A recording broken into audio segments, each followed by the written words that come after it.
وہاں ایک سوال کرنے والے نے سوال پوچھا بعذاب واقع، اس عذاب کے بارے میں جو واقع ہو کے رہے گا۔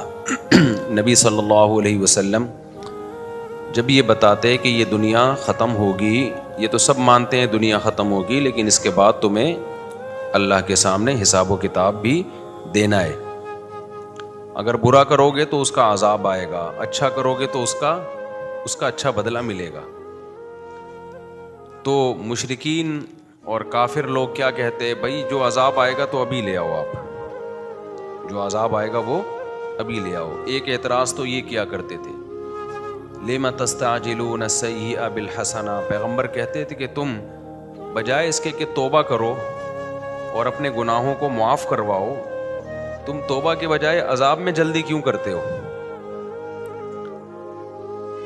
ایک ان کا مطالبہ یہ ہوتا تھا کہ بھائی ابھی آ جائے نا عذاب۔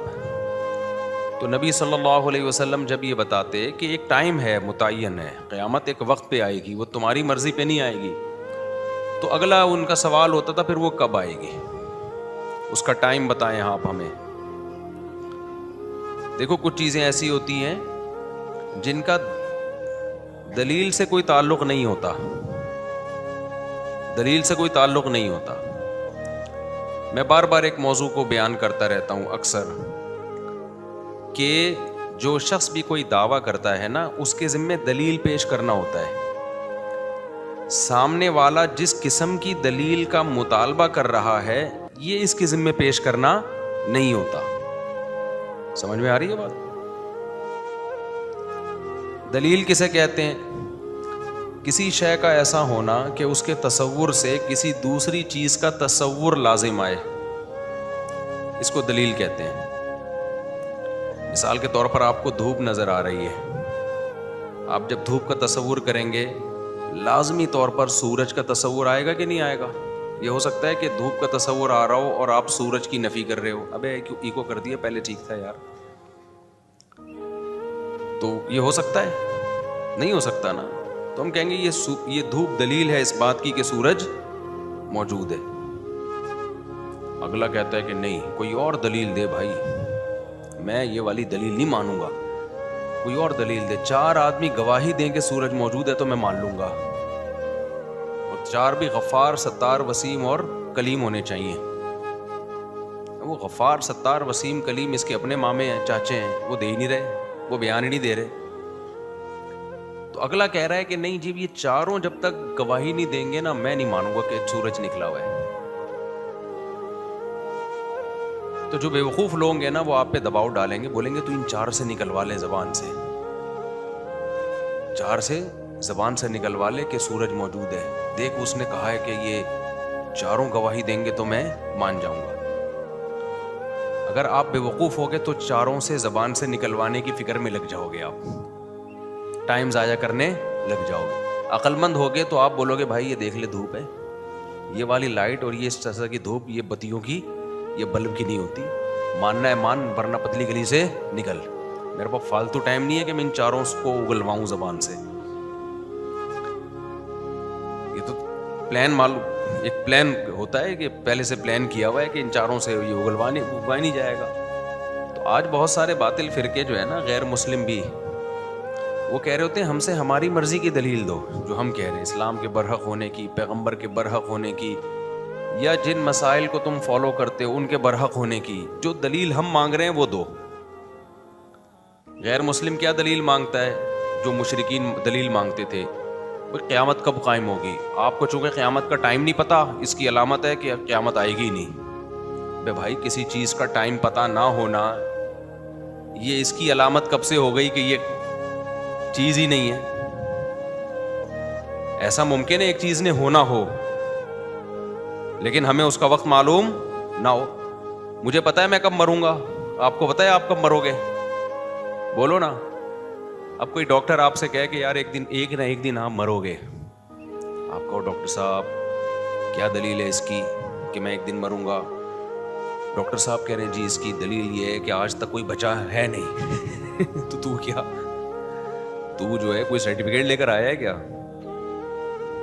یا تو کوئی اللہ کا خاص لاڈلا ہے؟ تو یہی دلیل ہے، سب مرتے ہیں تو بھائی تو بھی مرے گا۔ آپ کہیں اچھا پھر کب مروں گا یہ بتاؤ. ڈاکٹر کہ یہ تو میں نہیں بتا سکتا. آپ کہیں ڈاکٹر صاحب جب تک آپ یہ نہیں بتاؤ گے نا میں کب مروں گا, میں آپ کو سمجھوں گا کہ آپ جھوٹ بول رہے ہو, آپ کے پاس کوئی دلیل نہیں ہے. تو ڈاکٹر اگر عقل مند ہوگا بولے گا بھائی نکل پتلی گلی سے, ٹائم میرا ضائع مت کر, میں نے دلیل دے دی ہے کہ اربوں کھربوں لوگ دنیا میں آئے ہیں, ایک بھی نہیں بچا, تو کیا الگ سے سافٹ ویئر اپ ڈیٹ کروا کے آیا ہے اپنے, کیا اینٹی وائرس جلوایا تو نے کیا؟ تو یہ دلیل کافی ہے. اور یہ کہنا کہ کب مرے گا, بھائی مجھے کیا پتا کب مروں گا یار, نہ مجھے اپنا پتا ہے نہ مجھے تیرا پتا ہے, لیکن یہ اس کی علامت نہیں ہے کہ مرے گا نہیں تو. وہ کہہ رہے نہیں ڈاکٹر صاحب میں تو جب تک نہیں مانوں گا جب تک آپ یہ نہیں بتاؤ گے کہ کب مروں گا. ڈاکٹر کہے گا یا تو غصے سے ٹی اٹھا کے گن پٹی پہ رکھ دے گا اور بولے گا تو اب مرے گا, 5 منٹ کے بعد مرے گا, ٹائم بتا دیا نا میں نے. پھر بھی ڈاکٹر اس کے جواب دینے میں لگ جائے نا تو اس کا مطلب یہ بھی پاگل ہے ڈاکٹر. تو اسی طرح یہ جو باطل فرقے ہیں نا یہ بھی ایسے ہی اوٹ پٹانگ دلائل کا مطالبہ کر رہے ہوتے ہیں, اسلام پر اوٹ پٹانگ قسم کے اعتراض کر رہے ہوتے ہیں, جن میں ایک اعتراض تو میں نے بتایا, بھائی قیامت کا ٹائم بتاؤ نا کب آئے گی. ہر پیغمبر سے یہ پوچھا گیا ہے کب آئے گی. آپ سارے پیغمبر آدم علیہ السلام سے لے کے محمد صلی اللہ علیہ وسلم تک سب کہہ رہے قیامت آئے گی آئے گی, اور ہر پیغمبر سے پوچھا گیا ٹائم بتائیں, ہر پیغمبر نے کہا نہیں پتا, ہمیں وقت کا علم نہیں ہے. تو لوگوں نے کہا جب آپ کو پوری نالج ہی نہیں ہے تو آپ دعویٰ کیوں کر رہے ہیں؟ تو پیغمبر نے کہا جتنی نالج ہے اس کا دعویٰ کیا جا سکتا ہے, ہم نے یہ دعویٰ ہی نہیں کیا کہ ہمیں ہر چیز کی نالج ہے. دیکھو دعویٰ یہ کیا ہوتا نا ہمیں ہر چیز کی نالج ہے, پھر ہم کہتے ہیں کہ ہمیں نہیں پتا کب آئے گی قیامت, تو دعویٰ اور دلیل آپس میں میچ نہیں کر رہے ہوتے. دعویٰ تو ہے کہ سب کچھ پتا ہے, اور جب پوچھا جاتا ہے اس دعوے کی دلیل کے طور پر سب کچھ پتا ہے تو یہ بھی بتائیں, تو وہ کہتے ہیں ہمیں نہیں پتا. تو آپ ایک طرف دعویٰ کر رہے ہو سب کچھ پتا ہے, دوسری طرف کہہ رہے ہو ہمیں نہیں پتا, تو بات غلط ہو جاتی. پیغمبروں نے یہ دعویٰ کیا ہی نہیں کہ بھائی ہمیں سب کچھ پتا ہے. پیغمبروں نے یہ کہا ہمیں جتنا پتا ہے اتنا بتا دیا, اور یہ پتا ہے کہ قیامت آئے گی, یہ اللہ نے ہمیں بتایا. ہمارے سچے ہونے کی کیا دلیل ہے کہ ہم جھوٹ نہیں بولتے؟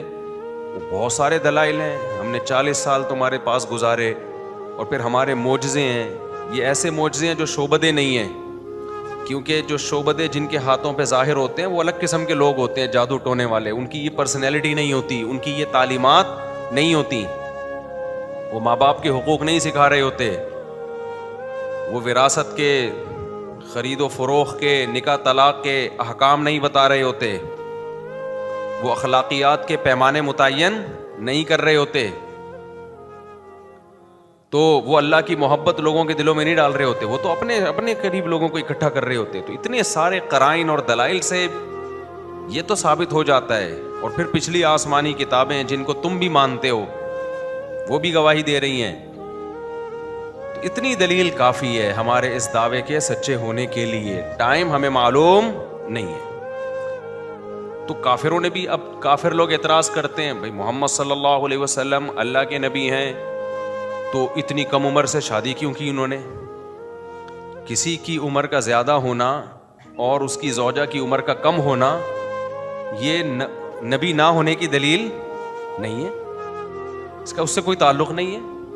ہاں آپ اس عمل کا ظلم ہونا ثابت کر دو, پھر یہ اس کی دلیل ہے کہ جس نے یہ کام کیا وہ نبی نہیں ہے.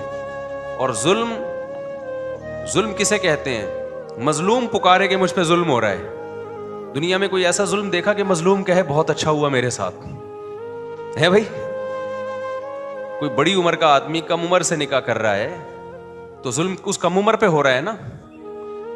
تو حضرت عائشہ سے نبی نے نکاح کیا, امی عائشہ کی عمر 9 سال, نبی کی عمر 49-50 سال.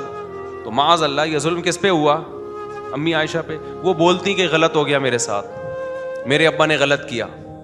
اس وقت بچی تھیں, بعد میں بول دیتی. ہم سیرت اٹھا کے دیکھتے ہیں, جن حدیث کی کتابوں میں یہ لکھا ہے کہ 9 سال کی بچی سے نکاح ہوا, لڑکی سے نکاح ہوا, انہی کتابوں میں جو حضرت عائشہ کے حالات لکھے ہیں, ایسی میاں بیوی میں محبت کی مثال اس کائنات میں ملتی نہیں ہے. تو پیغمبر سے ظلم کا صدور یہ ممکن نہیں ہے، لیکن ظلم کی ڈیفینیشن وہ نہیں ہے جو آپ کہیں اور ہم پہن لیں. ظلم کی ڈیفینیشن وہ ہے جو ساری دنیا میں متفق علیہ ہے، جس میں سب سے پہلی شرط یہ کہ مظلوم کہے مجھ پر ظلم ہو رہا ہے.